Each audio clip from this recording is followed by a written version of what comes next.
È stato finito il premontaggio della struttura in acciaio e nei prossimi 10 giorni verranno completate tutte le saldature strutturali e poi saremo pronti per il varo che dovrebbe avvenire attorno alla metà di giugno.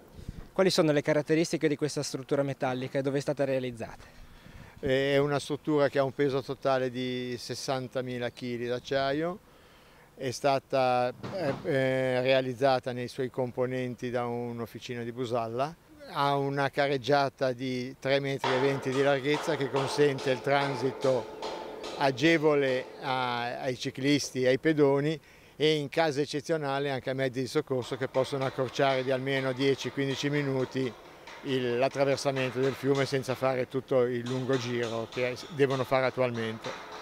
La campata quanto misura? Sono 70 metri di luce ed è stato necessario farla per superare la problematica dell'obbligatorio mantenimento della pila in sponda sinistra del vecchio ponte che bisognava assolutamente mantenere per motivi storico-culturali.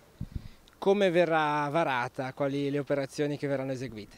Interverrà un'unica gru fra le più grosse presenti in Italia che imbragando, appendendo il ponte a circa 15 metri dalle due estremità da ciascuna parte, provvederà con una rotazione di circa 90 gradi a posizionarlo sulle pile già predisposte. Una volta varata, la struttura verrà completata con le opere accessorie. Che cosa è previsto?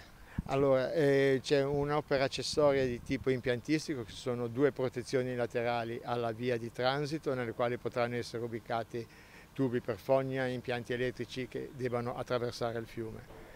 Mentre l'illuminazione è prevista un'illuminazione funzionale, bassa, radente, che illumina il piano di calpestio e un'illuminazione più scenografica lungo i due archi perché sia visibile anche di notte il ponte nella sua forma finale.